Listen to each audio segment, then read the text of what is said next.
Salam les gars, pour ceux qui viennent d'arriver, on va faire un live. Donc on va parler de football, de sport, de géopolitique, de soft power. On va parler de comment le foot est devenu un outil de géopolitique. On a pu le constater à travers l'organisation de la CAN au Maroc. Donc on a vu comment le football est devenu un outil, le sport en général, même pas que le football, est devenu un outil de géopolitique, un outil de soft power. Et on va voir avec mes invités qui vont venir nous expliquer un peu. Donc on va voir comment se passe, comment le Sénégal, à travers son équipe nationale, comment on peut utiliser ce soft power-là, que ça ait une influence sur notre équipe, sur notre pays même, je dirais. Ok, ça m'a invité bien, Sénat. Salam. Bon, on avait prévu de faire ça en français, hein, je sais pas. D'accord. Gars, li ngeen bëgg ñi nekk ci live wax leen. waaw ok. ñi nekk ci live wax leen ñu def ko en français wala en wolof. Parce que dafa am ñu bëri ñu may suivre ñoo xam ne dégguñu wolof tamit quoi moo tax. Je pense que français bi mooy gën. Voilà. Xam nga comme sur YouTube laay gën a nekk dama am ay abonnés yu bëri yoo xam ne dégguñu wolof. Donc moo tax souvent ngeen may gis yenn posts yi ma koy def en français quoi parce que dafa am ñu bëri ñu may seetaan dégguñu wolof te duñuy bëgg a xam des fois lu may wax quoi tu vois. Exactement. Mais xam nga Sénégal dafa xaw a compliqué gars yi tam ñu foog ne jaay taar nga quoi. waaw dañ lay classé de. dañuy clash te naan gars yi dafa bëri titre dafa bëri jaay pare alors que demeewul noonu. Voilà parce que booy def contenu da ngay jàddale message te des fois message bi day am ñu mu intéressé ñoo xamante ne yow li ngay wax duñ ko dégg quoi te dama am ay copains yu bëri yoo xam ne duñu ay sénégalais et tout donc des fois dañuy bëgg xam li ngay wax moo tax des fois tu es obligé de le faire en français quoi. waaw message moom pour mu atteindre cible bi il faut nga xool type de message bi est-ce que ñoom mën nañ ko def et cetera.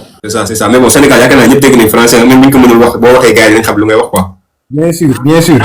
C'est ça. Donc Saliou, j'ai envoyé un message à Saliou, il a dit que bon, il sera là peut-être dans 20 minutes, dans quelques minutes, hein, dans moins de peut-être 10 minutes, je sais pas. D'accord, Inch'Allah, nous n'avons pas patienter. D'accord. Donc c'est bon, on va faire ça en français, c'est ça? Parce que je vais le mettre après sur YouTube, hein. D'accord. Mmh. Le sujet est tellement important et je trouve qu'on le fasse en français, c'est mieux. D'accord, c'est bon. Pour ceux qui sont dans le live, hein, aujourd'hui on va parler de sport, de football, mais de sport en général. On va expliquer comment le football et le sport en général, mais le football en particulier est devenu un outil de promotion des pays, un outil de soft power. Donc pour ceux qui ne savent pas ce qu'est le soft power c'est juste un instrument qu'utilisent les pays pour faire leur promotion. Par exemple, je peux vous donner des exemples concrets. Par exemple, aujourd'hui, un pays comme l'Arabie Saoudite, vous savez que c'est un pays pétrolier, mais à un moment donné, ils ont compris qu'ils ne peuvent plus se reposer sur le pétrole. Donc, ils sont obligés d'investir sur d'autres secteurs. Donc, c'est pourquoi vous voyez, un pays comme l'Arabie Saoudite, par exemple, investit beaucoup d'argent sur la Saudi Pro League. Donc, ça, c'est une forme de soft power. Je peux vous donner encore un autre exemple. Grand dame, grand dame, je te salue, dame Gor, je te salue, ça c'est mon grand. Voilà, donc aujourd'hui par exemple, vous voyez les Japonais avec les mangas, donc ils font beaucoup de mangas et tout, ils sont connus partout dans le monde. Des millions de personnes vont au Japon visiter le Japon. Pourquoi? Parce que c'est à cause peut-être des mangas, c'est des gens qui sont fans de mangas et tout. Donc ça c'est une forme de soft power, c'est-à-dire que tu peux atteindre beaucoup de pays sans utiliser la force, sans utiliser la violence, la guerre, etc. C'est une forme de soft power. C'est ce que utilisent beaucoup de pays maintenant à travers le sport. Regardez par exemple, le meilleur exemple possible que je peux vous donner c'est le Brésil. Aujourd'hui, si le Brésil est connu dans le monde entier, le football en contribué une grande partie. Donc, on va parler de ça. On a vu tout ce qui s'est passé au Maroc. Donc, c'est ça qui a motivé d'ailleurs ce live. On a vu tous les enjeux qu'il y avait derrière. Si les Marocains ont eu ce type de comportement, c'est parce qu'il y avait des enjeux derrière. Parce que le Maroc voulait absolument remporter cette coupe. Bien sûr, parce qu'il y avait des enjeux, économiques, il y avait des enjeux politiques.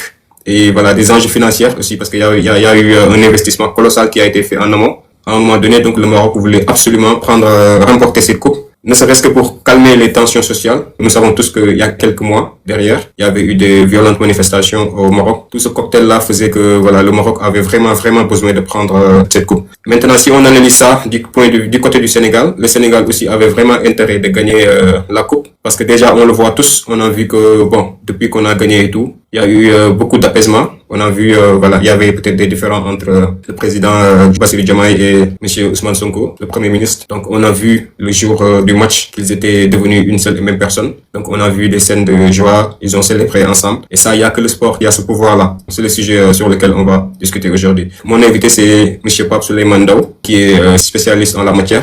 J'ai un autre invité qui s'appelle monsieur Saliou Bokoum. Il va venir dans quelques minutes. Pape Souleymane, je te laisse te présenter pour nos invités qui ne te connaissent pas. Si tu peux ouvrir ton micro, s'il te plaît. Assalamu alaikum wa rahmatullah. Je me nomme membre du Rassemblement pour la vérité et secrétaire administratif Cyril Kermassar. Je suis analyste en souveraineté d'une manière générale. Je peux dire ça. Et mon analyse va plus se porter sur la souveraineté. Et je vais laisser Saliou prendre la part de la géopolitique. D'accord. Maintenant, je commence ou bien on l'attend? Non, on peut commencer. D'accord. Maintenant, pour ceux qui ne comprennent pas très bien le concept de souveraineté, peux-tu, bon, je me permets de te tutoyer, hein, parce que voilà. Bien sûr. L'ami de mon ami, c'est mon ami, Sadou, c'est mon ami, donc je pense que je vais te considérer comme mon ami. C'est la raison pour laquelle je te tutoie, mais c'est pas par manque de respect ou par manque de considération. Non.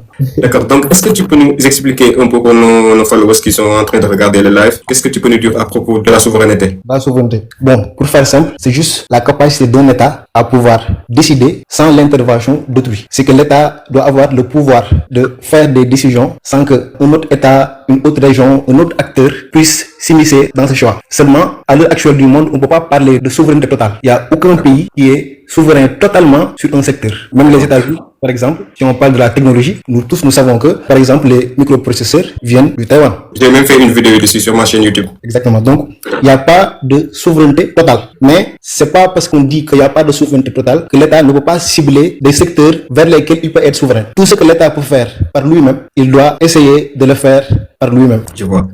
Donc, si je comprends bien, il y a plusieurs formes de souveraineté, c'est ça? Oui, il y a plusieurs formes de souveraineté. D'accord. Pour le cas du Sénégal, peux-tu nous donner quelques exemples pour ceux qui suivent le live, comme ça, pour qu'ils puissent un peu comprendre? Les gars, s'il vous plaît, vous pouvez, n'est-ce pas, taper le live, le partager, voilà, et vous abonner en même temps sur le compte. D'abord, il y a la souveraineté alimentaire, qui est la capacité de l'État à se nourrir par lui-même. Si l'État ne peut pas se nourrir par lui-même, par exemple, disons, les Sénégalais ont leurs habitudes alimentaires. Maintenant, les habitudes alimentaires des Sénégalais et les habitudes alimentaires des Américains, c'est pas pareil. L'alimentation des Américains, il n'est pas pareil avec l'alimentation des Sénégalais. Donc, tu vas avoir là-bas deux types de souveraineté. Par exemple, nous, nos habitudes, par exemple, nous aimons le tchéré, les milles, les céréales. Si on reste là à importer des produits industriels, comme les saucissons, les fromages, tout ça là, on peut... Les aliments transformés. Exactement, les aliments transformés. Alors que ça ne fait pas partie de notre culture alimentaire, on ne peut pas dire que nous sommes souverains là-bas. Donc l'État doit regarder l'habitude alimentaire, la culture alimentaire, si on reste dans la souveraineté alimentaire bien sûr. La culture alimentaire de son propre État, de sa propre nation, est privilégier les matières premières, la culture, l'agriculture, et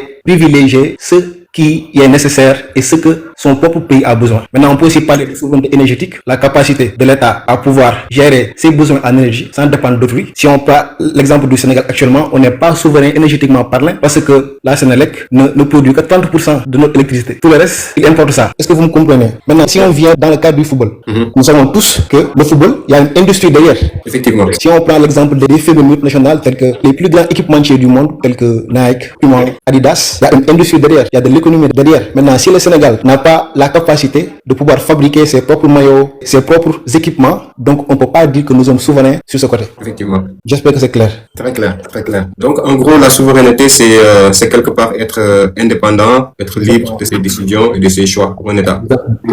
D'accord. Bon, maintenant, pour le sport, aujourd'hui, est-ce qu'on peut dire, par exemple, si on prend l'exemple du football, est-ce que le Sénégal est souverain? En réponse simple, je dirais non. Ok. Maintenant, déjà, nous savons tous que le football est un jeu de possession. Effectivement. On va prendre une article, à savoir le maillot. Maintenant, si le Sénégal ne possède même pas ses maillots, donc il n'est pas souverain. Pourquoi je dis que le Sénégal ne possède pas ses maillots? D'abord, le lieu de fabrication et de transformation est extérieur.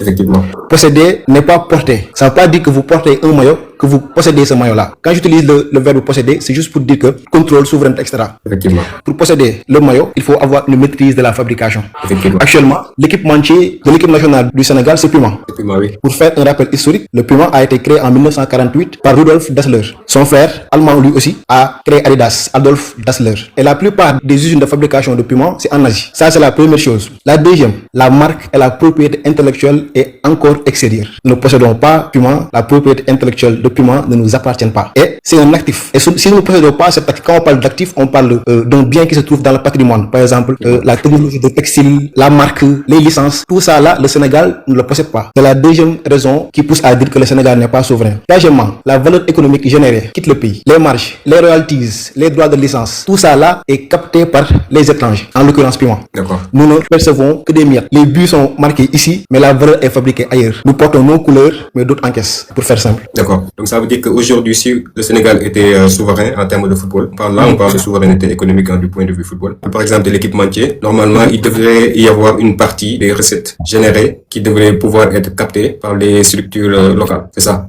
Oui, pour aller plus loin, j'ai récemment écrit un article, je l'ai publié il n'y a même pas 2 jours, dont le titre est Le Sénégal gagne la finale mais perd encore sa souveraineté. Dans cet article-là, après si vous voulez, je vais vous le partager. Pas de souci. J'ai imaginé un projet, je l'ai nommé Gaïndé. Qu'est-ce que c'est Gaïndé? Quand on parle la plupart d'équipementiers, il y a 2 facteurs bloquants. D'abord, on va nous parler de ressources financières et on va nous parler de technologie. Maintenant, qu'est-ce que c'est Gaïndé? Gaïndé, c'est un projet qui vise à doter le Sénégal d'un équipementier national. Parce que c'est possible. C'est possible. Okay. Maintenant, quand on nous parle de moyens financiers, dans Gaïndé, j'ai imaginé une société anonyme dont le capital est ouvert. Si on utilise, on parlait tout à l'heure de géopolitique, il y a ce qu'on appelle des actifs géopolitiques sportifs. Sadio Mané est un actif géopolitique.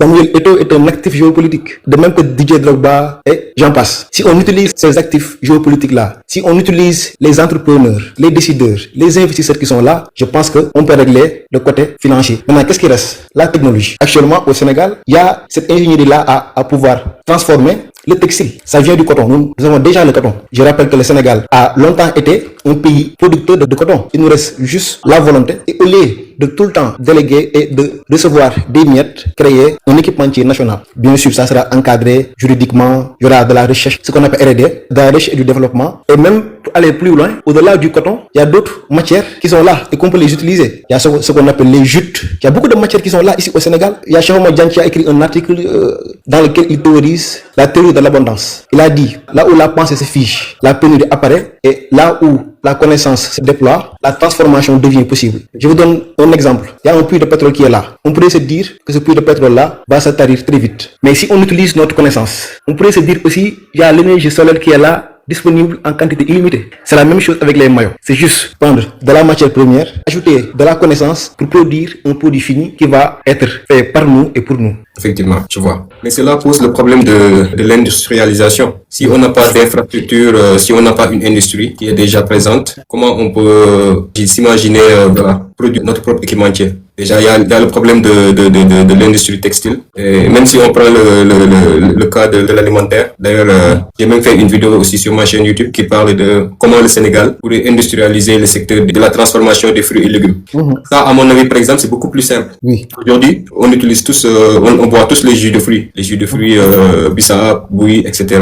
Et même pour la transformation des légumes, on utilise tous du ketchup, etc. Mais ce que les gens ne savent pas, par exemple, c'est que le ketchup, la matière première, souvent, elle vient d'ici. C'est-à-dire que les pays du Golfe, je pense que c'est le Qatar ou les Émirats, je sais plus, qui, parmi eux, vient ici acheter la matière première, la transforme, revient nous vendre cette même tomate-là, sous forme de ketchup, mais 10 fois plus cher. Alors que peut-être si on avait une industrie locale forte, non seulement ça pourrait créer des emplois, ça pourrait influer sur notre balance commerciale parce qu'on pourrait transformer et exporter. Et qui dit exportation parle de rentrée de devises. Donc, je pense que c'est c'est la souveraineté alimentaire dont tu parlais tout à l'heure. Exactement, exactement. C'est ça. Maintenant, la plupart, c'est que l'Africain a tendance à vouloir aller trop vite. Moi, je dis souvent qu'il faut d'abord savoir ce que nous pouvons faire. C'est vrai, la plupart, on n'a pas une industrie très solide. Mais il ne faut pas aller trop vite. Faire des promesses, c'était les phases de base. Non, il faut aller avec méthode. Je crois fermement qu'il y a des Sénégalais, et je l'ai même vu dans un documentaire, il y a des Sénégalais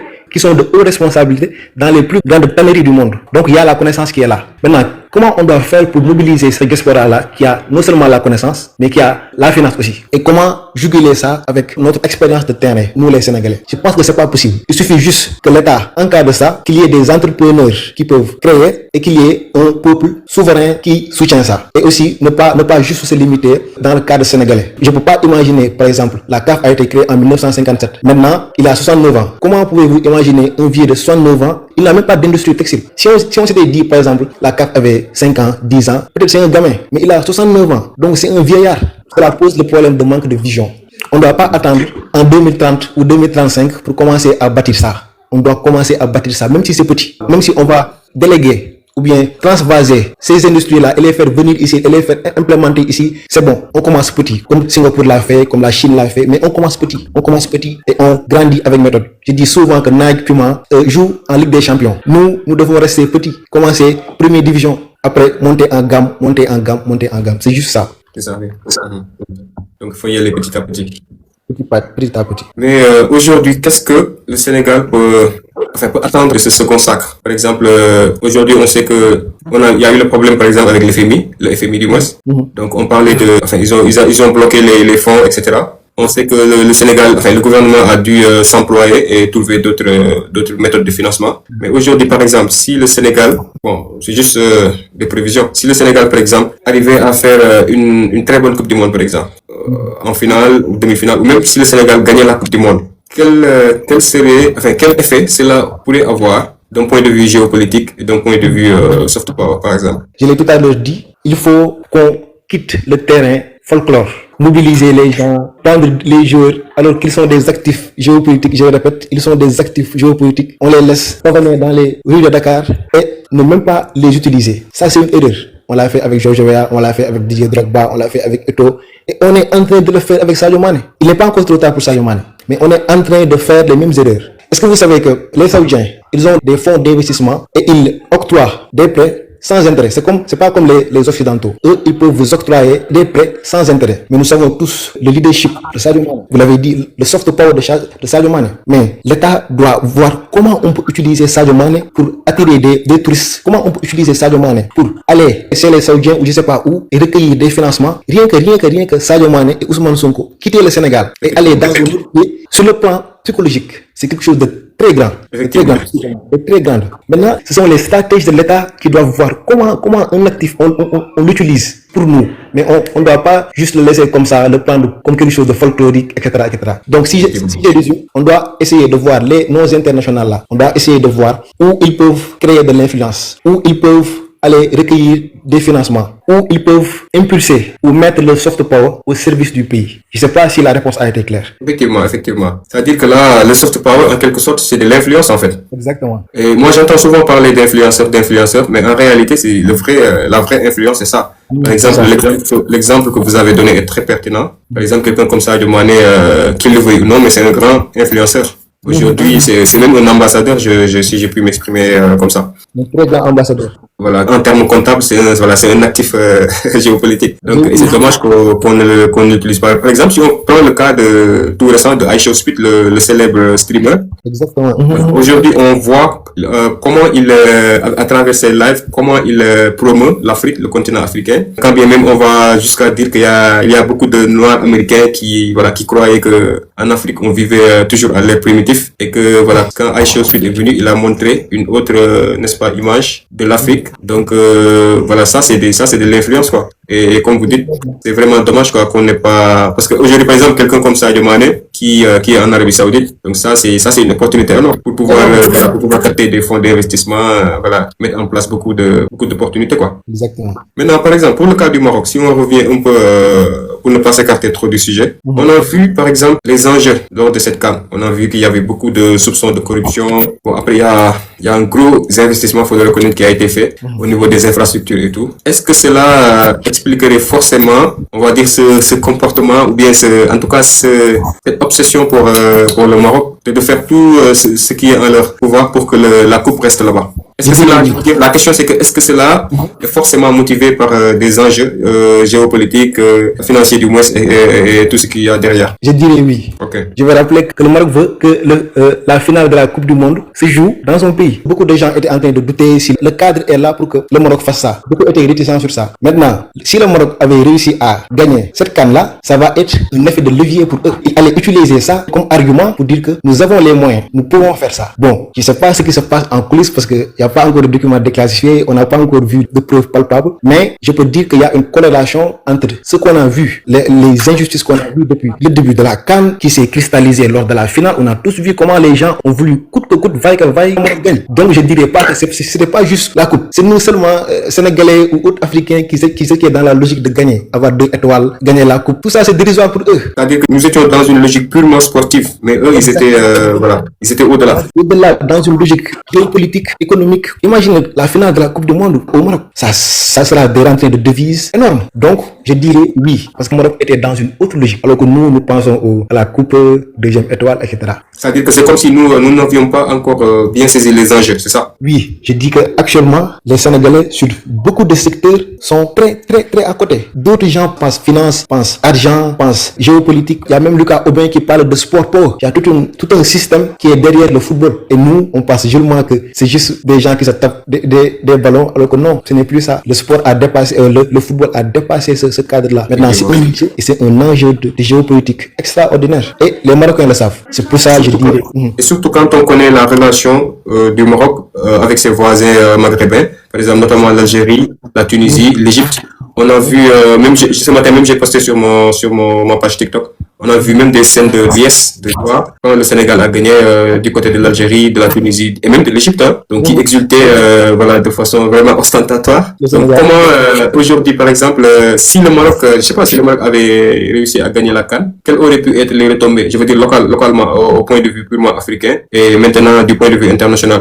D'abord, la visibilité. Le simple fait que tu occupes les médias, c'est quelque chose. Le simple fait. Tout à l'heure, tu l'as donné avec l'exemple du monsieur qui a fait savoir à beaucoup d'Américains que nous disions que l'Afrique n'était pas comme beaucoup le pensent. Le simple fait, seulement cette information, c'est quelque chose. C'est une donnée énorme. Après, si on peut élargir, par exemple, imagine les staffs de toutes les équipes, leurs dépenses. Mais ils n'ont pas dépensé dans un autre pays. Ils l'ont dépensé en Maroc avec le dirham marocain. On parle de milliards de dollars, hein? Vous voyez. On parle de milliards de dollars d'investissement. Donc c'est pourquoi le Maroc voulait coûte que la coupe reste là-bas. Parce que les investissements étaient colossaux. Énorme. Ils ont dépensé beaucoup d'argent. Mais par la suite, le bon Dieu a fait autrement. Mais imagine, c'est comme un entrepreneur. L'entrepreneur qui investit dans son entreprise, il veut faire des profits parce qu'il sait que, par exemple, ça, c'est un levier pour plus tard faire du profit. Et les Sénégalais voulaient empêcher ça. Bon, je dirais, c'est pour ça qu'ils ont fait ça. Pour résumer, ils savaient que les retombées financières, les retombées économiques, la visibilité, on répète encore, le soft power allait être un effet de levier énorme. Donc aujourd'hui, si on continue toujours dans cette logique, aujourd'hui, qu'est-ce que le Maroc a à perdre, ou bien qu'est-ce que le Maroc a concrètement perdu avec, n'est-ce pas, cet échec-là lors de la finale? Je dirais la chose la plus cruciale, c'est l'image. Quand même. Actuellement, on parle de personal branding, on parle de e-reputation, la réputation numérique. Le simple fait, par exemple, je le rappelle, quand Cristiano Ronaldo a pris une bouteille de Coca-Cola, elle a descendu sous la table. On a vu après, financièrement. Ça a descendu au niveau de la bourse. Exactement, financièrement. Donc, l'image est extraordinaire. Maintenant, si cette image-là est gâtée, concrètement, c'est ça qui a été perdu. Après, ça va avoir indirectement des conséquences financières, économiques, etc. Donc, si je comprends bien, l'image, c'est un actif aussi géopolitique et c'est un actif de sorte pas non négligeable alors? Non négligeable. si ce n'est le premier. Parce qu'avant de parler, c'est stratégique. Par exemple, je vous donne, c'est pas des chiffres concrets, mais c'est juste des exemples. On pourrait se dire, l'image de Maroc, qui est un actif géopolitique, était de 10. L'image de Sadio Mané, qui est un actif géopolitique, par exemple, quand on parle de Sadio Mané en tant qu'actif, on parle pas de la personne de Bambali, mais on parle de l'image de Sadio Mané, ce qu'il incarne, etc. L'ambassadeur, avec toutes les réalisations qu'il a eu à faire, la construction d'hôpitaux, de stations-service, de financement d'écoles, etc. Et même tout récemment, l'achat d'un club.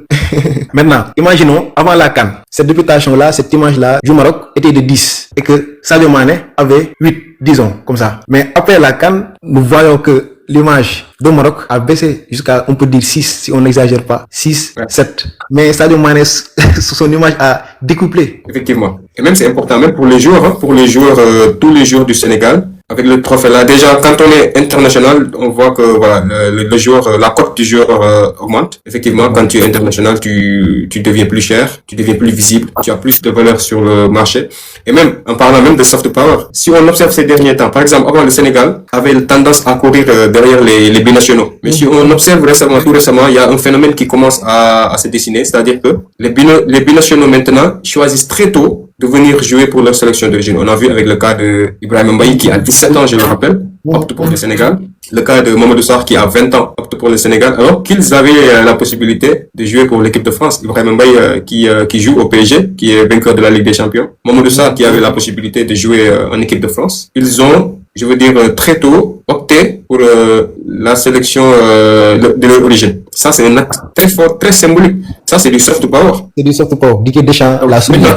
Comment on peut expliquer ça? C'est-à-dire, qu'est-ce qui a expliqué ce retournement de situation? Qu'est-ce que le Sénégal a fait concrètement de symbolique ou de significatif pour que ces jeunes-là aujourd'hui choisissent, n'est-ce pas, de représenter leur sélection d'origine? Alors qu'avant, c'est nous qui courions vers...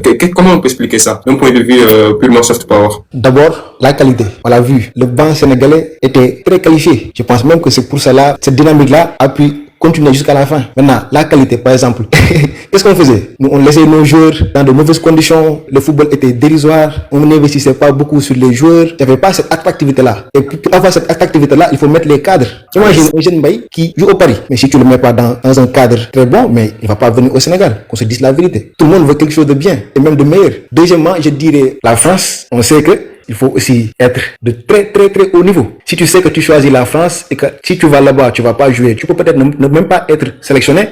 Boubacar Kamara, il a été sélectionné une seule fois et puis basta, on n'entend plus parler de lui. Voilà, donc ça sont des exemples que les petits vont voir. Ils vont se dire non, mais attends, pourquoi je vais choisir ce pays-là? Peut-être ils vont même pas me sélectionner. Il y a Mbappé qui est là, il y a etc. En plus, on sait la France comment que c'est un pays, bon, pour ne pas caricaturer, mais c'est un pays qui est très réfractaire à l'immigration. Ouais. Ils vont parler de bien de l'immigration que si ça les intéresse. Ouais. On le voit avec Benzema qui, quand il fait de bonnes performances, il est franco-algérien. Mais dès qu'il déconne, il est algérien.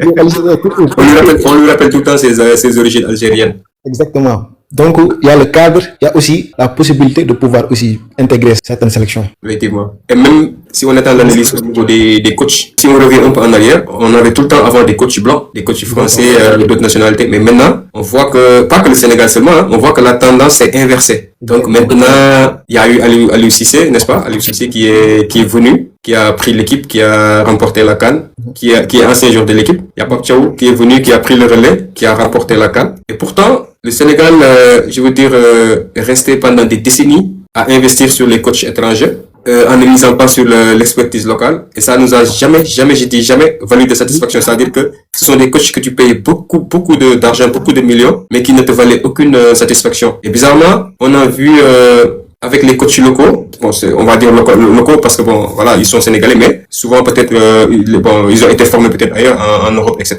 Mais quand même, on va les considérer comme locaux parce que c'est des Sénégalais. Donc, et ce phénomène-là, on ne le voit pas seulement qu'au Sénégal. On le voit aujourd'hui avec le Maroc, avec Regragui.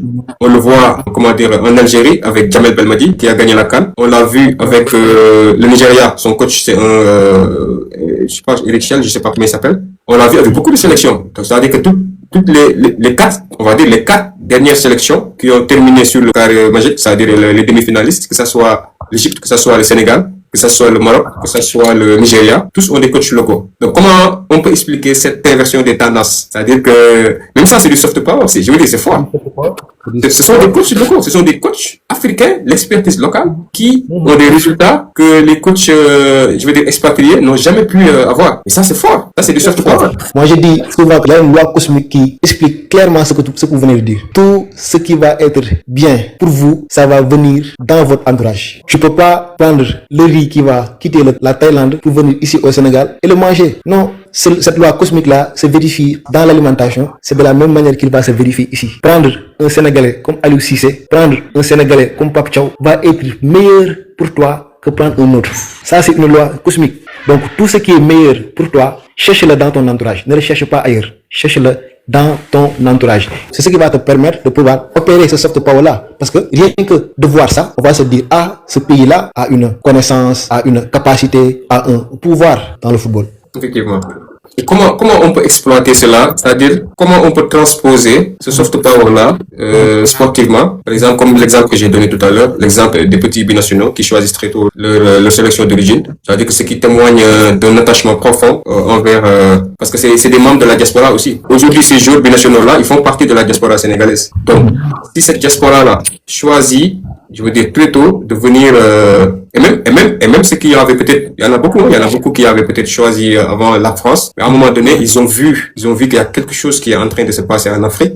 Donc, même ceux-là, ils veulent revenir. Il y en a qui ont peut-être malheureusement, qui ont déjà eu une sélection avec la France ou un autre pays européen, ils peuvent plus revenir. Mais il y en a qui ont toujours cette possibilité. On le voit notamment avec des jeunes comme Malang Sarr, Andy Diouf, etc., qui font des déclarations, des appels de pied pour revenir. Parce que là, on sent qu'il y a une certaine forme de regret. Donc, oui. Aujourd'hui, cet acquis sportif-là, comment on peut le transposer, je veux dire, d'une autre manière pour en faire une valeur ajoutée, économique, je veux dire, voilà, dans tous les autres aspects du Sénégal, quoi, pour promouvoir le développement ou l'émergence du Sénégal, là. C'est le mot que je cherchais, l'émergence. Maintenant, pour moi, la première chose à faire, c'est de opérer vite fait une rupture. Par exemple, on ne doit pas continuer à faire ce que l'on est en train de faire. Les joueurs ont gagné, on les donne des terrains, on les donne de l'argent, après ils partent. Ça, Sénégal, c'est une sous-utilisation. La première chose à faire, c'est de voir comment on va faire pour qu'ils investissent ici. On va faire pour qu'ils aient des entreprises ici. La fiscalité, on en a besoin. Comment on doit faire pour qu'ils viennent? Maintenant, par exemple, vous voyez les Américains, l'entrepreneur, l'ingénieur, je sais pas, l'ouvrier, ils font de telle sorte que ce gars-là va impacter des jeunes qui vont venir. Mais pourquoi pas organiser pas juste des cérémonies où on fait du football. Ces internationales-là vont transformer la mentalité des Sénégalais, vont élever le niveau de conscience des Sénégalais. On l'a tous vu. Le sous-développement commence par la mentalité. Pour ceux qui regardent ailleurs, ceux qui ont l'opportunité de voyager, ils savent que ça nous reste beaucoup ici au Sénégal. Notre mentalité n'est pas bonne. Elle n'est absolument pas bonne. Maintenant, comment on peut utiliser ça au lieu de toujours rester dans des choses folkloriques, mais mobiliser ces ressources-là et les donner des orientations très claires. On pouvait dire à l'ensemble de ces joueurs-là, prenez par exemple 50% de ce qu'on vous donne et achetez des terrains, créez de l'emploi, créez des entreprises et on va vous encadrer. Je pense même que ça aurait été beaucoup plus significatif si cela venait même de leur propre gré, sans qu'on leur demande. Exactement. Là, vous avez souligné un problème d'éducation. Maintenant, si ça vient pas du bas vers le haut, mais c'est l'État qui nous a, bon, je veux pas parler de politique, mais qui nous a tant promis de changements, de ruptures, etc., mais qui devait faire ça, qui devait opérer cette rupture-là. On pourrait se dire peut-être qu'ils n'ont pas de temps, qu'ils n'ont pas de bons conseillers, parce que la plupart des gens, si tu atteins un certain niveau, il y a beaucoup même de tes souffrances que tu oublies. Je dis même pas la souffrance des autres. Si vous le permettez, il y a beaucoup de tes souffrances en état enfant, tu les as oubliées. Pourquoi? Parce que tu as dépassé ça. Effectivement. Et ça sera impossible. Toi, le Sénégalais lambda, cette pensée-là que tu as, voir certaines opportunités, peut-être ils ne pensent même pas à ça. Donc c'est conscientisation de masse. Il y a d'abord l'État qui doit mettre le cadre, mettre la vision, impulser le changement. Après, le bas peuple va venir. Merci Big Freeze, merci. Lui, c'est un de mes fidèles abonnés. Il aime, il partage tout ce que je poste. Merci Big Freeze. Aujourd'hui, par exemple, on s'apprête à aller à la Coupe du Monde. Mais avant cela, il y a eu des événements qui se sont passés, bien sûr. Aujourd'hui, j'ai l'impression qu'on va faire porter le chapeau au Sénégal. Après, je dis pas que le Sénégal n'est coupable de rien, parce que pour moi, les torts sont partagés. Il y a eu des torts côté sénégalais, il y a eu des torts côté marocain. Bon, c'est vrai que par exemple, si on est purement légaliste, si on s'appuie juste sur la loi, c'est vrai que bon, enfin, on n'avait pas le droit légalement de sortir du terrain. Mais après, ça se comprend, hein. Je dis que les Sénégalais ne sont pas sortis du terrain à cause du penalty sifflé. Non, il y a eu une succession d'événements qui a fait que, comme on dit, en fait, cette action, le penalty sifflé a été, côté marocain du moins, le penalty sifflé côté marocain a été la goutte d'eau qui a fait déborder le vase. C'est-à-dire que il y a eu une succession d'événements qui s'est passé des jours avant la finale, etc., etc. Donc, à un moment donné, les gars, ils ont craqué, d'accord? Donc, il y a les Sénégalais ont fauté, bien sûr, légalement parlant, en sortant du terrain et tout. Mais aussi, du côté marocain, il y a eu tellement d'injustices, je veux dire, pas seulement envers le Sénégal, mais envers toutes les équipes avec qui le Maroc a joué, a subi des injustices du premier match avec les Comores jusqu'en finale. Mais c'est très important cette question que j'ai posée, hein. Mais, Félix, ça va. Mais dans le discours sur les médias, c'est là où j'aime parler de ce sujet de soft power.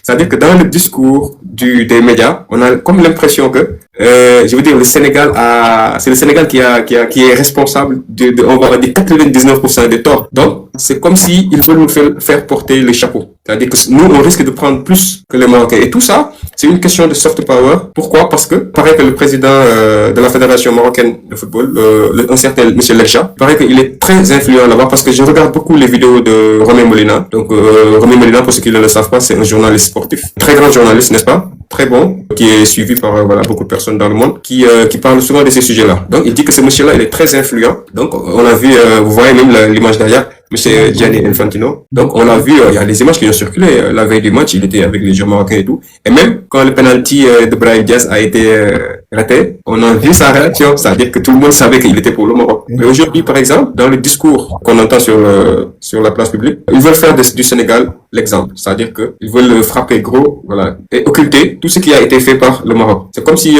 en acceptant que le Maroc a fait des bêtises, si je peux dire ça comme ça, c'est-à-dire qu'eux-mêmes, ils vont prendre la responsabilité d'une certaine partie du problème. À quoi devrait-on s'attendre? C'est-à-dire que c'est juste parce que dans nos instances dirigeantes, c'est-à-dire que la fédération et nos dirigeants peut-être n'ont pas assez de poids au niveau de la CAF, parce que tout ça c'est de la politique, hein, c'est de la politique, c'est du soft power. Aujourd'hui, peut-être si le Sénégal avait la même puissance économique que le Maroc, est-ce que les choses se seraient passées comme ça? Non, je ne pense pas. Donc, quelle est toi ta lecture par rapport à tout ça? Bon, je m'excuse si si le développement a été un peu long. C'est très bien. Je veux juste prendre l'exemple de l'Amérique et de l'Israël. Est-ce que tu pensais que si le Sénégal avait envahi la Gaza, ça allait se passer comme ça? Non, Mais non non, du tout. jamais. Qu'est-ce qui fait qu'il y a une injustice internationale et notoire des Américains, des Israéliens, etc. et que personne n'a pu payer mot sur ça? Mais ça, c'est de l'influence. Ouais, C'est le ouais. soft power qui fait ça. Le Maroc, c'est un signe que le Maroc a un soft power beaucoup plus puissant que le Sénégal. C'est ça. Donc, c'est un indicateur pour dire que le Sénégal doit travailler sur son soft power. Effectivement. Maintenant, Effectivement. qu'est-ce qui fait que quelques jours ou bien quelques heures après ce que le Maroc a fait, l'Espagne a profité de ça pour, je dirais, dézinguer le Maroc. Des journalistes ont sorti des articles pour dézinguer le Maroc parce que l'Espagne ne voulait pas que le Maroc organise la finale de la Coupe du Monde. Ça aussi, C'est une jeu d'influence, c'est ça? c'est un jeu d'influence. Maintenant, nous ne sommes pas conscients de ça.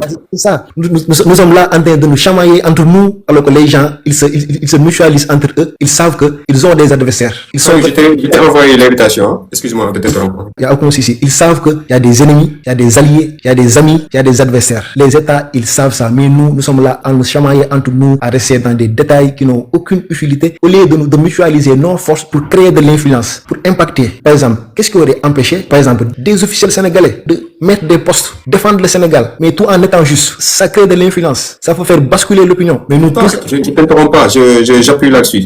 Je te relance. Et pourtant, on a vu sur les réseaux sociaux, c'est-à-dire le soft power là dont tu es en train de parler, mais on le voit plus chez les jeunes, parce qu'on sait que la communauté sénégalaise sur TikTok est très forte. On voit que dès qu'il y a quelqu'un qui attaque le Sénégal, il y a les jeunes Sénégalais, les Sénégalais en tout cas, qui utilisent TikTok, qui vont aller en masse s'attaquer à cette personne-là, etc., etc. D'ailleurs, il n'y a pas que les Sénégalais qui le font, il y a toutes les nations qui le font, les Ivoiriens, etc. Mais on voit que c'est devenu tellement puissant que certains journalistes ou en tout cas chroniqueurs qui parlent de sport, qui disent publiquement que non, je vais pas m'attaquer à tel joueur sénégalais ou tel. On l'a vu avec Adil Rami qui s'était mis à critiquer et à même insulter Papio. Mais on a vu que les jeunes sont partis signaler son compte en masse. Mais moi-même, je suis parti sur son compte Instagram signaler. Hein. Ah oui. Donc, je fais partie de la minorité. Donc, ça veut dire que nous, aujourd'hui, ces jeunes-là, ils sont conscients du pouvoir. Et ça, je pense qu'on devrait en faire un live même. Hein, le pouvoir, je veux dire, des réseaux sociaux, en fait. On a même vu une journaliste française qui dit que celle qui faisait l'interview avec notre gardien Edouard Mendy, qui lui disait que voilà, j'hésite même à vous féliciter. Mais les jeunes l'ont tellement harcelé qu'elle dit que là, elle va quitter le milieu du journalisme sportif. C'est-à-dire que même ça, c'est du soft power. Hein. Exactement. Je t'envoie depuis tout à l'heure des demandes, mais je sais pas pourquoi ça marche pas. Maintenant, je dis que, pour terminer, parce que là, vous avez parlé de c'est lui mon mentor, salut et mon mentor. Je pense que le Sénégal doit déjà, parce que vous l'avez dit tout à l'heure, c'est un indicateur très clair qui montre que notre soft power n'est pas assez élevé. Donc, nous devons le relever. Comment? Merci. Nous avons gagné. Passer de la performance à la narration maîtrisée. Créer des influenceurs. Ces influenceurs-là, il faut les créer, il faut les doter de moyens. Commencer par produire un récit cohérent, la continuité, la méthode, la discipline, être influent dans les canons. Mais est-ce que c'est pas un problème de méthode dans ce cas? Parce que les influenceurs, on en a, hein. Il y a des jeunes comme Papa Hassan qui est très suivi. Il y a Maniang Reus, il y en a d'autres, hein. Il y a beaucoup, je vois beaucoup de jeunes influenceurs qui parlent de football, qui sont très influents, qui ont une très large communauté. Après, est-ce que ce serait pas plus un problème d'organisation? Parce que j'ai l'impression que ça va dans tous les sens. Bien. C'est là où je voulais appuyer. Il y a un manque criant de cohésion, de cohérence, de méthode, de vision. Nous avons des talents, mais tout le monde tape sur son côté, tout le monde tire sur son côté. Alors que nous devons mutualiser ces forces-là. Par exemple, parler d'une seule voix. Deuxièmement, nous devons transformer les icônes en institutions. On ne doit pas juste laisser les figures sénégalaises, joueurs, artistes, intellectuels, comme des gens isolés. Les intellectuels, les artistes, même les mbeurs. On a vu le grec là-bas, il était... Le lutteur grec, il était présent lors de la CAN, il a fait beaucoup d'apparitions même avec les joueurs. Exactement. Maintenant, on doit transformer ces icônes-là en institutions. Oui, lui, je le rappelle, aujourd'hui, c'est devenu une star interplanétaire parce que il est champion de One UFC, qui est une très grande organisation. Donc, c'est comme tu disais tout à l'heure qu'on devrait utiliser nos actifs géopolitiques là. Donc, lui, dans le domaine du MMA, c'est quelqu'un, quoi. Exactement. Maintenant, si on les laisse, par exemple, les lutteurs vont rester dans leur coin, les joueurs vont rester dans leur coin, les intellectuels vont rester dans leur coin, les journalistes vont rester dans leur coin. Maintenant, pour le transformer en institution, il faut que les icônes-là deviennent des leviers très structurés. Effectivement. Leur image reliée à des projets durables. Elles doivent servir à une architecture collective, pas seulement administrative, individuelle, passagère, liée à un gouvernement qui va vite faire passer. Vous m'avez compris? Oui, je suis d'accord. C'est vraiment pertinent. Je suis Maintenant, parfaitement d'accord. troisièmement, ancrer le soft power dans la production. Comment? Pas juste pas juste le prestige. Le Sénégal doit lier son image à ce qu'il fabrique, ce qu'il exporte, ce qu'il maîtrise. Moi, lors de la CAN, j'ai vu des affiches d'Idrissa Gana Gueye qui faisait la promotion de Shell. Shell, c'est une marque américaine. Comment on doit utiliser le personal branding d'Idrissa Gana Gueye, le personal branding de Kalidou Koulibaly au service de ce que nous fabriquons, de ce que nous exportons, de ce que nous maîtrisons. Mais également, nous devons utiliser les grands événements comme des tremplins. La CAN, c'est un grand événement et c'est un tremplin. On ne doit pas rester là, on a gagné la CAN, on a jubilé, et maintenant, regarde, tout le monde est passé à autre chose. Alors que non. Par exemple, c'est pas pour faire de la pub, mais ce que tu viens de dire, ça m'a donné une idée. C'est-à-dire que, par exemple, même l'eau que les joueurs boivent, par exemple, on a la Casamance, par exemple, la Sodeca qui fabrique la Casamance, c'est pas pour le faire de la publicité.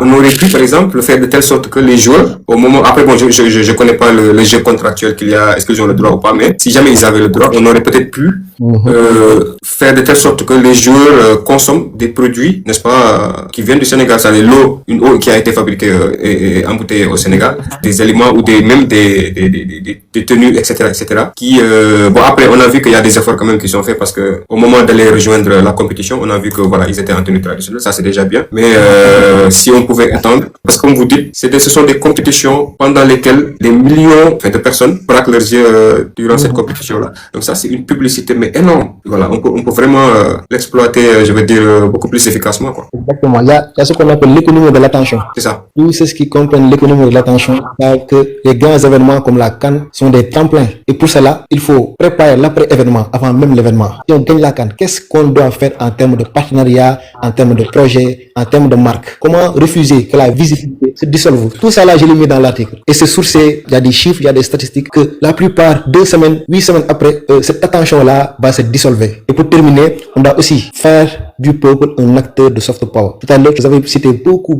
d'influenceurs. Mais chacun tire de son côté. Le Sénégal a un véritable problème pour mutualiser ses forces. Ça, c'est vrai. Le soft power ne doit pas être réservé aux élites. Il se renforce quand le citoyen comprend son rôle. On doit donc élever le niveau de conscience. Effectivement. Quand l'achat devient un choix, on ne nous impose pas, comme vous l'avez dit, vous avez tout à l'heure parlé de la Casamance. On doit choisir ça. Mais qu'est-ce qui fait ça? Il y a un niveau de conscience que les Sénégalais doivent avoir. La diaspora aussi doit devenir un relais. Ils sont très bien éduqués, avec leur culture, ils peuvent impulser le changement. La jeunesse aussi doit devenir une vitrine de compétences. On doit avoir des talents nationaux et dans tous les domaines. Il y a les Jeux olympiques qui arrivent. Mais comment on doit faire que cet événement-là soit un outil de soft power? En tout cas, pour faire la synthèse, le Sénégal relèvera son soft power le jour où son image cessera d'être seulement administrée pour devenir strictement utile à sa souveraineté. On va revenir sur ça, à sa souveraineté. Ah, mais je pense que là, il y a des actes forts qui sont déjà posés. Déjà, comme les 2 exemples que j'ai donnés tout à l'heure. Le premier exemple, ce sont les joueurs maintenant, les binationaux, par exemple. On voit beaucoup de binationaux qui donnent la préférence à leur, là, je parle pas que du Sénégal, je parle dans un cadre général, qui donnent leur préférence à leur sélection d'origine, à leur nation d'origine. On voit aussi au niveau du coaching que beaucoup de sélections africaines maintenant optent pour des coachs locaux. Et comme vous disiez tout à l'heure, bon, il faut peut-être commencer par petit à petit, quoi. On peut pas sauter les étapes. Mais je pense que quand même, ça c'est à féliciter. Il y a des actes qui sont posés dans ce sens où aujourd'hui il y a une certaine forme de patriotisme, pour ne pas dire même de nationalisme. On voit que voilà, il y a une certaine préférence nationale au niveau des coachings et tout. Ça c'est déjà bien. Après peut-être il faudrait peut-être capitaliser, je pense. C'est ça. Il y a des petits pas qui sont en train d'être posés. Mais on doit orienter ça. On doit lui donner une vision très claire. Le boss est arrivé, hein, le patron là.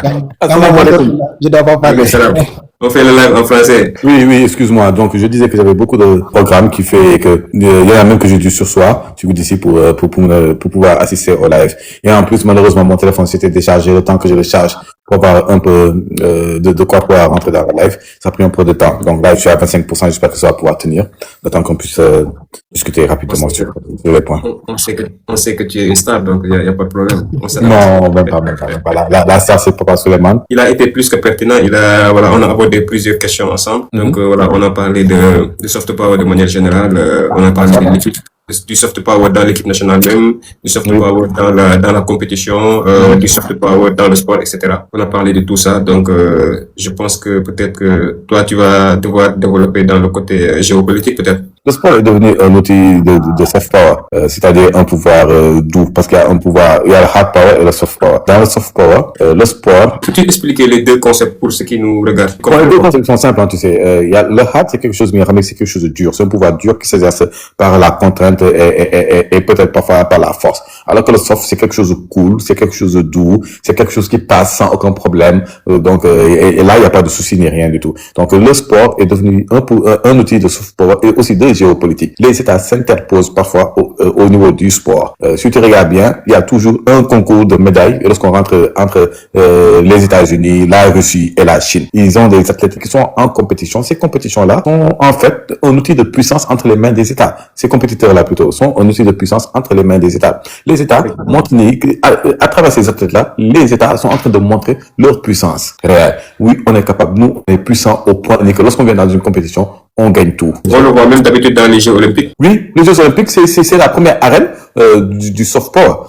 En dehors de ça, on rentre après dans le football, qui est, même s'il y a une mécanique financière, monétaire, extrêmement large, mais on ne peut pas se le mettre à pu les évoquer et tout ça là. Mais le football aussi est un outil de soft power. Ça permet aux nations de montrer leur puissance. Si tu regardes par exemple le cas du Sénégal et du Maroc, mais tu vois qu'en dehors de ça, il y a un outil de puissance. Géopolitiquement, ça, on est actuellement, le Sénégal est la puissance numéro 1 du football. Malheureusement, nous, notre soft power ne s'exerce qu'au football. L'investissement qu'on a fait en tant que pays sous-développé, c'est un investissement qui a été fait au niveau du football. Dans les autres sports, on ne les considère pas et on ne les prend pas en compte. En dehors de ça, le sport est un outil de contrôle. Parce que dans les outils 10 outils de manipulation de masse, divertir le peuple en fait partie. Donc, la dernière fois, je l'expliquais à propos seulement, je disais que du temps du Colisée, du temps de Rome, ils avaient mis en place le Colisée. C'est-à-dire une arène où les gens se battent à mort, où les gens sont exécutés et tout ça là. Mais ça, c'était en dehors du fait que oui, on pouvait régler les problèmes des criminels, parce que la plupart des criminels étaient exécutés là-bas sous forme d'un spectacle, mais ça permettait de divertir les gens. En divertissant les gens, on pouvait les contrôler. Maintenant, au fur et à mesure que les choses ont avancé, à un moment donné, on ne pouvait plus moralement mettre en place des divertissements où on tue des gens. On ne pouvait plus moralement mettre en place des divertissements où on massacre des animaux. C'est là où tu vois que, par exemple, il y a eu l'émergence de la boxe, l'émergence de certains sports. Et ensuite, après ça, on a vu que les Jeux Olympiques ont été remis sur scène en utilisant leur ancienne forme et en les améliorant. Lorsqu'on a créé les Jeux Olympiques, en fait, c'était aussi pour pallier à un problème, parce que Diamond Bobo, là, plus avait massacré la France. Donc, j'oublie le nom de celui qui a remis en scène les Jeux Olympiques. Pour seulement, peut-être que tu pourras me le dire, ou bien tu peux me souvenir. Voilà, le baron de Coubertin. Le baron de Coubertin voulait régler deux problèmes. Il voulait régler le premier problème, c'était un outil pour mettre en place un soft power, c'est-à-dire mettre en place des puissances et tout ça que les athlètes. Mais aussi, il disait qu'ils avaient perdu la guerre parce qu'à un moment donné, les troupes étaient mal entraînées. C'est à cause de ça qu'il a créé le triathlon. Si tu regardes bien, il y a plusieurs sports qui font que c'est une formation militaire. Il y a le footing, il y a la natation et il y a, comment on appelle ça, l'épée. Oui, donc, tu vois, ça, c'était les trois trucs. Un militaire devait être endurant, un militaire devait pouvoir au moins rentrer dans l'eau, faire des opérations, nager longtemps. Et sur cette époque-là, plutôt, c'était du temps où on utilisait plus les épées que les armes à feu. C'est à cause de ça que tu vois, c'est à cause que c'était les matières principales. Ensuite, lorsque les armes à feu sont venues, on a mis le tir. Okay. Donc, en plus de trucs, donc tu vois, et même le sport, ça, a une origine politique. Les compétitions ont toujours eu des origines politiques et que ces compétitions-là, au fur et à mesure que le temps a avancé, ces compétitions-là sont devenues des outils de rivalité. Les États s'interposent parfois pas en passant par la guerre, mais en étant dans le sens sportif. Les gens vont dire que oui, c'est une nation, on est là pour faire du sport, il ne faut pas qu'il y ait des perdants, c'est l'important de participer, mais dans la réalité de l'État, l'important n'est pas de participer, l'important c'est de gagner. L'important est de graffer le maximum de médailles. C'est pour ça que tu vois que les financements, les fonds que ces États-là mettent au niveau des athlètes, mais ce sont des fonds colossaux, ce sont des budgets colossaux. Puis tu regardes par exemple la France pour pouvoir avoir une hégémonie sur le plan footballistique, sur le plan sportif, mais ils sont allés recruter les meilleurs sportifs de leurs anciennes colonies. Le Sénégal, durant très longtemps, a eu un problème pour capter les billes nationaux. Tous les billes nationaux étaient sélectionnés. On en a parlé même avant que tu viennes, on en a parlé. Voilà. Donc tu vois, maintenant tout ça là, ce sont des outils de puissance. Et c'est normal qu'une puissance essaye de priver un autre pays de ses meilleurs athlètes. C'est pour ça qu'il y a toujours des cooptations. Mais les choses sont en train de changer parce que le soft power, actuellement, il y a une nouvelle forme qui est en train d'avoir lieu dans l'espace géopolitique. Moi, j'étais en train de réfléchir sur la nécessité de créer un nouvel ordre dans ce monde-là. Je vais pas utiliser le terme d'information qui est pas de nouvel ordre mondial, mais la nécessité de créer un nouvel ordre. Le monde apparaît actuellement comme désarticulé et désorganisé. Il y a une volonté d'une entité qui considère les autres comme ses valets de réorganiser les choses. Cette entité, ce sont les États-Unis à travers Donald Trump. Trump, peut-être que je sors un peu du sport, mais je vais revenir. Actuellement, il est plus en train de mettre en place son Make America Great Again par America First. Mais sur le plan géopolitique mondial, il y a une volonté de redistribuer les cartes et d'avoir un monde bien ramené, les vraies puissances ou la plupart des puissances pourront avoir une place. Si tu regardes son nouveau conseil là, c'est le conseil de sécurité. Il est en train d'appeler les gars un par un et malheureusement les Africains sont exclus avec les Sud-Américains. Mais il y a une volonté de réorganiser les choses. Et moi, je pense qu'il faudrait qu'on essaie de voir comment réorganiser ou bien comment mettre en place un nouvel ordre. Bon, après ça sera peut-être l'occasion d'en discuter ultérieurement. Mais cette nouvelle ordre-là devrait plutôt permettre aussi d'assainir certaines relations, surtout dans le sport. Parce que le sport, en fait, c'était pas au départ, ce n'était pas créé pour être un outil de compétition. C'était pas créé pour être un outil de rivalité entre les États, mais c'était plutôt créé pour que les États puissent compétir dans la joie, la fraternité. Mais aujourd'hui, on voit que ce n'est pas du tout le cas. La plupart des États sont en compétition. C'est parfois même, lorsqu'un État perd une coupe, ça peut devenir un problème diplomatique. Ça va être un problème diplomatique grave. Parfois ça peut dégénérer.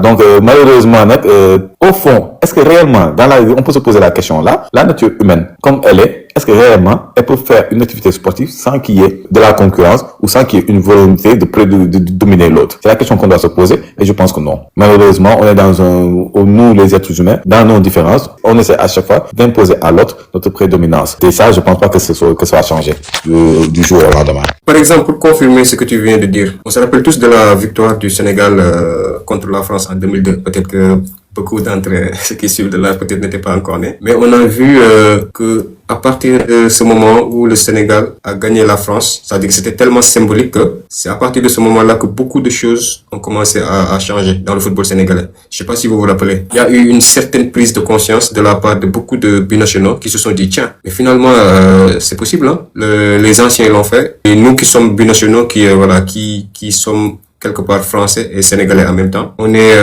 pas du tout accepté dans notre pays d'accueil, mais on voit que notre pays d'origine nous tend la main. Et en ce moment-là, je me rappelle, il y avait un gouffre énorme entre la sélection sénégalaise et la sélection française. Je me rappelle en 2002 quand la France est venue avec presque les meilleurs buteurs de tous les championnats, avec Thierry Henry, David Trezeguet, Djibril Cissé, meilleur buteur de championnat de France, Trezeguet, meilleur buteur d'Italie, avec la Juventus, Thierry Henry, meilleur buteur avec Arsenal, etc., etc.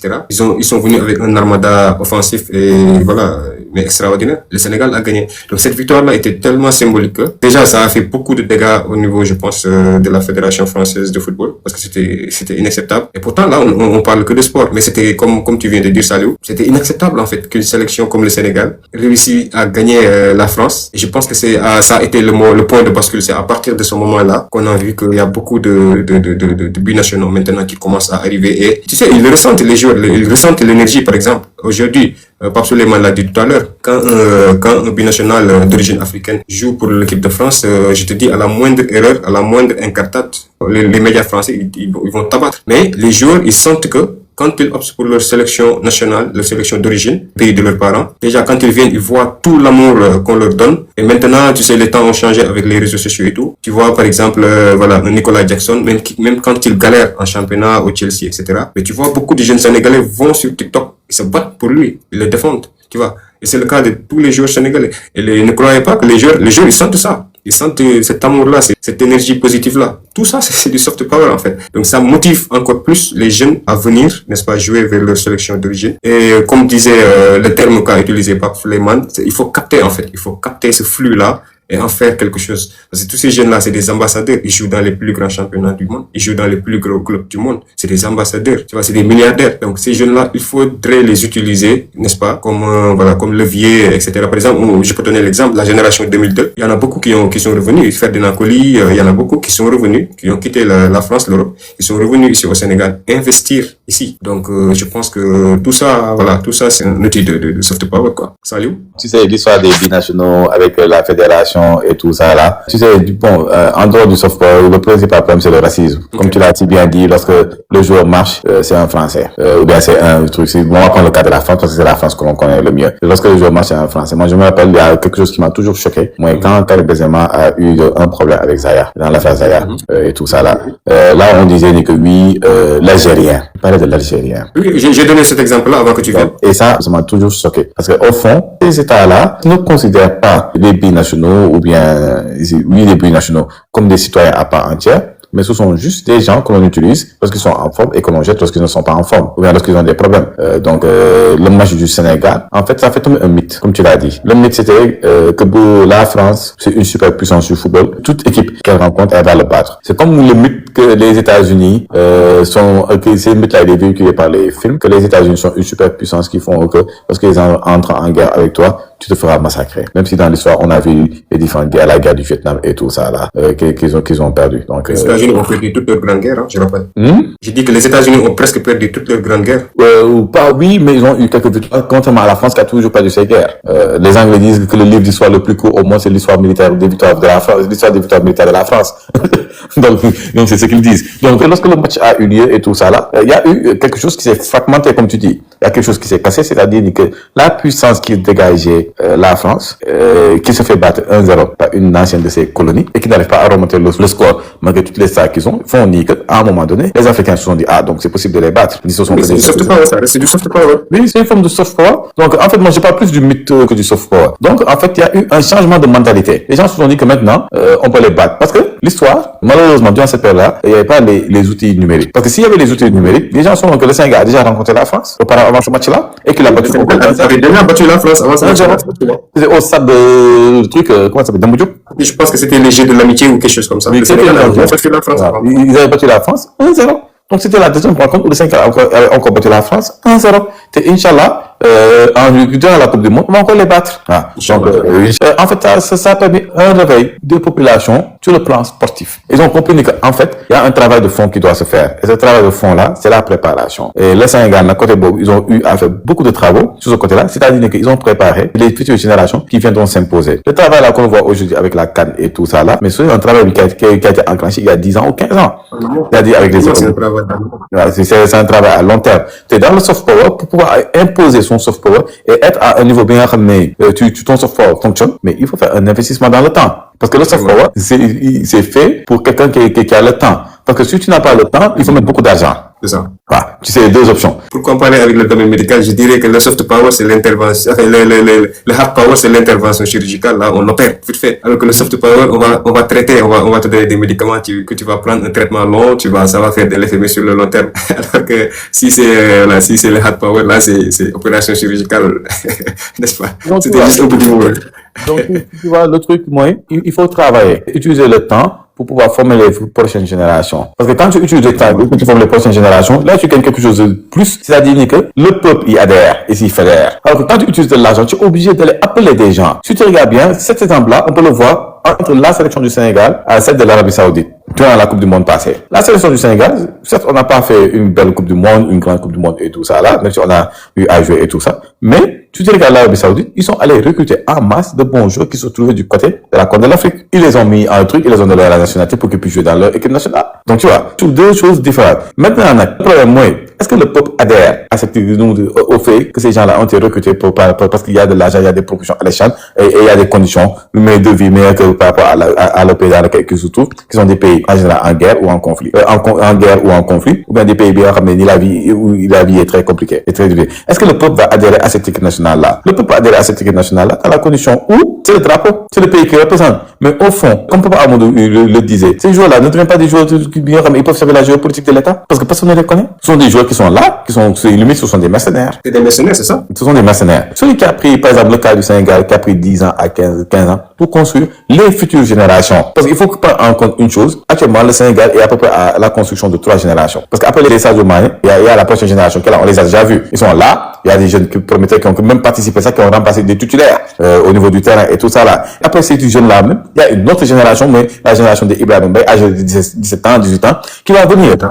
C'est là, et il y a deux choses qui sont faites au niveau de cette équipe nationale. Il y a la formation pour pouvoir atteindre des joueurs professionnels et un objectif clair, mais derrière, il y a l'outil du fait que maintenant on a à attirer les binationaux. Ibrahim Mbaye a 17 ans qui est à une équipe nationale du Sénégal, qui joue et qui commence déjà à marquer et tout ça là. Ça veut dire que la politique est en train de marcher et que le soft power que l'équipe nationale du Sénégal est en train de mettre en place, il commence à faire de l'effet. Le soft power là commence à attirer les jeunes et que le soft power là maintenant ça est devenu un outil, l'équipe nationale du Sénégal est devenu un outil de compétition en Afrique, qui veut dire que quand le Sénégal joue contre une autre équipe, mais les gens ne sont pas tranquilles. Les gens ne sont pas tranquilles parce qu'ils se disent que ils vont nous massacrer. Quand le Sénégal se retrouve dans une poule avec 3 autres équipes, mais les 3 autres équipes ne sont plus tranquilles. Quand il y a un tirage au sort et que le Sénégal est qualifié, mais personne ne va tomber sur le Sénégal. Et tout ça là, ce sont des outils du soft power.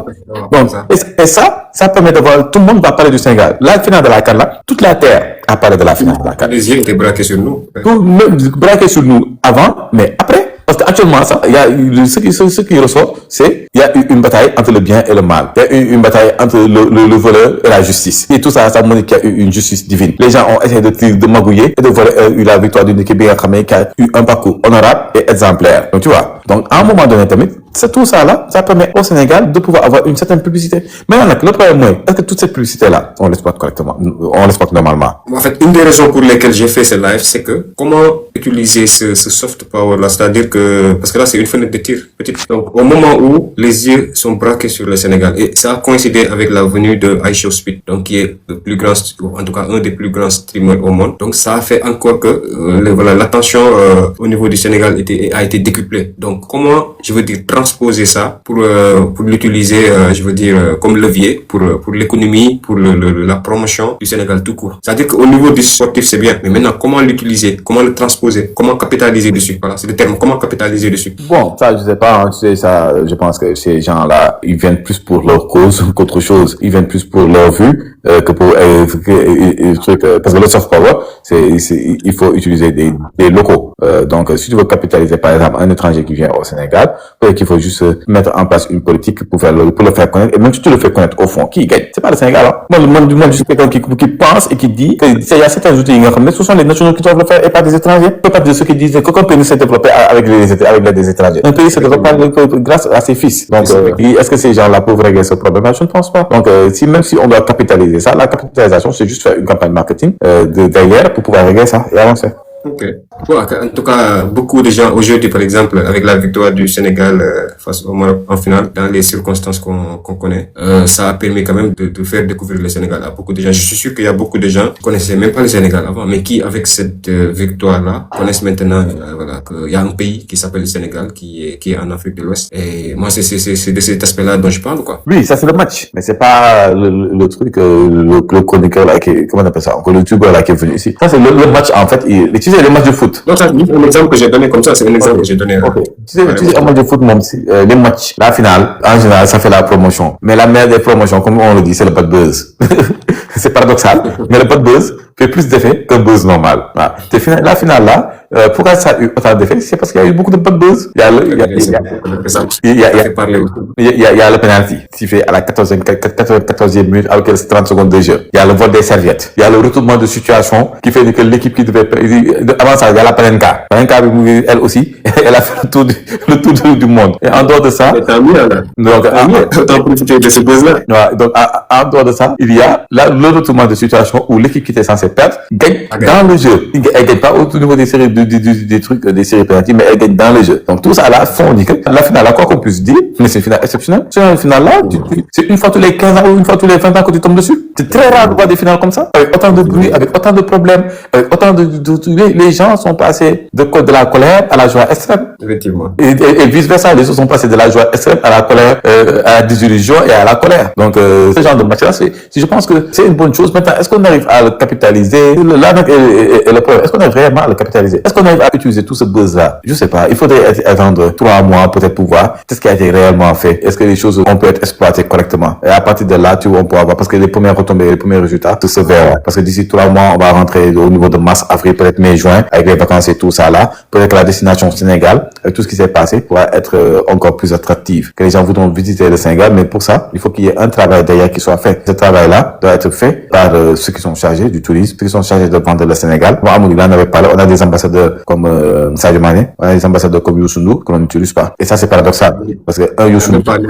Il a même parlé d'actifs géopolitiques. Oui, je trouve que c'est un terme très approprié même. Oui, ce sont des actifs parce que les actifs mollis, ce que tu as. Les actifs, ça signifie ce que tu as et ce que tu as en main. Ce sont des actifs ou ce sont des personnes qu'on n'utilise pas. Il y a plein de gens au Sénégal qui pourraient vendre la destination Sénégal, on n'utilise pas. Par exemple, tu verras que dans certains pays, les stars du football sont utilisées lorsqu'on vend l'image du pays. Tu verras qu'il y a des campagnes publicitaires qu'ils feront. Mais ici, il n'y a rien du tout. Il n'y a que dalle. Il n'y a rien. Bon, c'est pas pour rien qu'on fait partie des 25 pays les plus pauvres au monde aussi.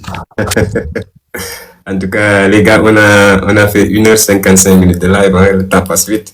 C'était vraiment intéressant. Donc, je pense qu'on va essayer de clôturer. Parce qu'il y a tellement de sujets que on peut pas parler de tout. Peut-être samedi prochain, on va faire un autre live. Ou bien peut-être demain même, hein, si vous êtes chaud. Dans ce sujet-là, il y a tellement de sous-sujets qu'on peut développer que, voilà. En tout cas, c'était passionnant. Je tiens d'abord à vous remercier de votre disponibilité à tous les deux. Franchement, là, il est 1h40, donc vous auriez pu être ailleurs à faire autre chose, mais vous êtes là à partager vos connaissances, et ça, c'est tout à fait louable. Donc, je vous laisse dire votre dernier mot, après on va clôturer. Bon, moi, ça a été un plaisir de participer à ce live et je m'excuse encore une fois pour mon retard légendaire. Donc, j'espère qu'on aura l'occasion de mieux discuter. Et ça a été un plaisir d'écouter Papa Souleymane tout à l'heure. Sur la route en venant. Donc, maintenant, chaque samedi soir, je vais faire des lives, hein, donc rendez-vous est pris. Ouais, il n'y a pas de souci. De toute façon, toi et moi, on est ensemble. Donc, pour absolument, je voulais juste faire un petit témoignage. C'est un jeune qui fait partie de notre parti politique, le Rassemblement pour la vérité en Degré. Mais c'est quelqu'un qui a une forte intelligence. C'est pas un jeune qui va te dire, oui, on ne vit qu'une seule fois. Qui est dans les sujets bas blesse de ce truc. C'est quelqu'un qui a une rigueur intellectuelle très forte et qui cherche à chaque fois à mieux s'instruire et à mieux connaître les choses. Moi, j'ai beaucoup de respect pour lui parce qu'il y a beaucoup de jeunes à son âge qui n'essayent pas de développer leur culture générale. Lui, moi, je dis ça, je peux le dire ici. Il fait partie des futurs intellectuels des futurs grands intellectuels d'ici quelques années, Inch'Allah. Donc, à chaque fois, je l'encourage à ce qu'il continue sur ce chemin-là parce qu'il est sur le bon chemin. C'est un chemin difficile. Parfois tortueux, mais c'est le chemin qui finit toujours par payer parce que après, lorsque tout le monde est dans le désordre, lorsque tout le monde ne sait plus où aller, ils écoutent toujours les intellectuels. Donc ça a été un plaisir de l'écouter et comme toi, même c'est pas la peine que je te jette des fleurs. Donc il y a pas de souci. Mario, viens faire et si tu veux demain on refait un live. Moi je sais que je suis là pour toi. Il y a aucun souci. Ça c'est obligé. Ça je te demande pas ton avis, ça tu vas le faire par la force. Donc voilà, il y a aucun souci. Moi je suis là pour toi. Je suis disponible pour toi. À chaque fois que tu as besoin de quelque chose, je serai toujours là. Inch'Allah. De toute façon, comme j'ai dit, hein, bon moi pour ceux qui me connaissent pas, je suis créateur de contenu, mais je suis plus sur YouTube. Donc c'est récemment avec la CAN que j'ai décidé de venir sur TikTok. Bon, c'est vrai que j'ai publié pendant 2 ans, j'ai publié sur TikTok, mais c'était juste des extraits vidéo de mes vidéos YouTube que je mettais. Mais là, bon, j'ai décidé de venir sur TikTok. Et là, bon, je pense que chaque samedi, si le temps me le permet et la santé, je vais faire des lives, je vais prendre un thème, on va parler dessus. Parce que par exemple, pour le témoignage que tu viens de faire sur Papa Souleymane, déjà il a été à la hauteur. Donc il était là avant ton arrivée, il a vraiment assuré. Il a été très pertinent et très tranchant. Et comme j'ai l'habitude de dire, je le dis souvent sur mes vidéos, c'est de cette jeunesse-là dont on a besoin. Pour changer le Sénégal, pour développer le Sénégal, on n'a pas besoin d'une jeunesse qui ne pense qu'à s'amuser, qui est là tout le temps sur TikTok à danser, à parler de cas, à parler des choses futiles. On a besoin d'une jeunesse consciente qui a quelque chose dans la tête et qui essaie de s'élever au-dessus de sa conscience. Donc moi, c'est une des raisons pour lesquelles je suis sur les réseaux sociaux. Je suis pas sur les réseaux sociaux pour l'argent ou autre. Voilà, moi j'ai mon travail, je fais mes trucs à côté, je suis entrepreneur, mais si je suis sur les réseaux sociaux, c'est pour, voilà, si moi-même j'ai une petite plateforme, j'ai une petite communauté, même s'il y a une personne qui me suit, si je peux faire bénéficier de cette personne-là, voilà, mon savoir, ou mon savoir-faire. Ce que j'ai l'habitude de dire, c'est que il faut pas laisser la place aux incompétents. Ça, nous qui peut-être qui avons une certaine volonté de faire bouger les choses, si on reste dans nos coins à ne rien faire, donc on va laisser la place aux incompétents et aux idiots. Mais c'est à nous de venir occuper la place et mettre quelque chose faire bouger les choses. Donc je suis vraiment très fier de pouvoir partager mes plateformes avec des jeunes comme ça qui sont conscients des choses et qui apportent une certaine plus-value, quoi. Donc Papa Souleymane, je te laisse dire ton dernier mot et on clôture. D'abord, merci beaucoup. Parce que je pense que c'était une opportunité de croissance. Ce n'était pas moi je n'étais pas là en train de donner, mais je recevais. Déjà, quand on partage. T'as beaucoup donné, t'es juste modeste, mais tu as beaucoup donné. Quand on partage, on reçoit. C'est ça que j'ai dit la plupart. Donc, merci à vous. Je n'ai rien à ajouter parce que mon mentor a parlé. Puisqu'il a parlé, moi, je n'ai absolument rien à ajouter. Je vous remercie et que qu'Allah vous êtes dans cette voie-là. Parce que moi, je dis tout le temps que vous êtes nos sources d'inspiration. On vous regarde. Chaque pas que vous levez, on va poser notre part là-bas. Donc, on a besoin de vous. On n'a pas besoin de cette classe-là qui nous oriente ailleurs. On a besoin de vous, qui nous éveille. Nous ne pouvons être que le produit de ce que vous faites. Merci. On ne va pas regarder ailleurs. On va vous regarder vous. Donc, continuez sur cette lancée. Qu'Allah vous assiste, qu'Allah vous accompagne. Merci beaucoup. Mais bon, en tout cas, de toute façon, c'est le premier live qu'on fait ensemble, mais c'est sûr que ce ne sera pas le dernier. De toute façon, comme je viens de vous dire, chaque samedi, Inch'Allah, et même les autres jours où je serai peut-être libre. En tout cas, chaque samedi, je vais faire des lives. On va prendre des sujets, on va parler de géopolitique, on va parler de technologie, d'intelligence artificielle, de stratégie, marketing, de tout ce que vous voulez, de tout ce qui peut être une valeur ajoutée. Bon, si je le dis en wolof, nit ki da koy sétane dugg suñu live ñun da ngay xam ne que ñi xam-xam la ñuy wax. C'est-à-dire même bu duggee ci live bi def 3 secondes génnaat dina am lu mu jàng. C'est ça l'objectif, quoi. C'est pas facile comme ça le dit, mais bon, voilà, il faut que chacun y mette du sien et puis voilà, quoi. En tout cas, ça a été vraiment un plaisir de partager ce plateau-là avec vous. Peut-être bon, dina am beneen jour boo xam ne peut-être on va le faire en wolof. Bon, en tout cas, merci aussi pour ñi dugg ci live bi yëpp doon seetaan. Merci. ma leen fàttali rek ngeen kii quoi ni ngeen di demee di abonné si ñeneen ñi di dooleel ñeneen ñi aussi. Voilà, si vous avez des gens comme nous, des jeunes comme nous qui veulent faire bouger les choses, bon, soo leen mënee dooleel c'est mieux, quoi. ñoo xamante ne que boo leen di déglu au moins dinañ la wax lu lay jariñ. Bon, je pense que c'est bien quand même nga dem dooleel noonu. Donc allez vous abonner sur la page de Saliou Bokoum. Saliou moom yaakaar naa moom tout le monde le connaît parce qu'il ne veut pas montrer son visage, mais c'est quelqu'un qui est dans les médias. Donc s'il montrait son visage, peut-être que beaucoup d'entre vous l'auraient reconnu, mais il fait le malin, quoi. Et voilà, Papa Souleymane aussi, voilà. Tu sais, et à tu rentres, j'ai porté ma tête là-bas, j'ai même pas mis mes lunettes parce que je sais pas ce que je les ai enlevés. Papa Souleymane aussi, bon, j'ai pas eu l'opportunité de voir son visage, mais c'est pas méchant, c'est pas le plus important. Le plus important, c'est, voilà, qui n'est le Saliou, tout le monde le connaît, c'est ça. Donc, je t'ai dit que tu es le star, tu refuses, donc voilà. Qui va TV, mon voir ne sax, mon le voir, merci pas TV. Donc, gars, une star n'a pas de vie publique, t'es mal de sortir de temps en temps. Voilà, c'est nous dam ngeen abonné ci page Saliou, page Souleymane, man aussi sama page bu leen abonné ma jël. Donc voilà, et puis Inch'Allah, sachez que chaque samedi dinañ def ay live te ñun suñu live, voilà, ay live de qualité lay doon, quoi. Xam nga même bu dee benn nit sax moo ñu seetaan grawul baax na, mieux vaut la quantité que la quantité. Donc même bu fekkee benn nit moo ñu seetaan et que benn nit boobu bu ñu seetaanee mën na jëriñu ci lu ñuy wax, tant mieux, hein. Bon voilà, moo gën voilà, quoi. Mu néew te barkel moo gën mu bari te bañ a barkel, quoi. Donc gars yi, c'était moi, le Digital Socrates, votre serviteur. Et puis voilà, on se donne rendez-vous peut-être à demain. Demain, je pense que si j'ai du temps, je vais faire un petit live. Sinon, à samedi prochain, Inch'Allah. Et dans la semaine aussi, je vais continuer à faire des posts sur la page et sur ma chaîne YouTube aussi. Donc les gars, merci, bye bye. Allez, Papa Souleymane, bye. Ciao.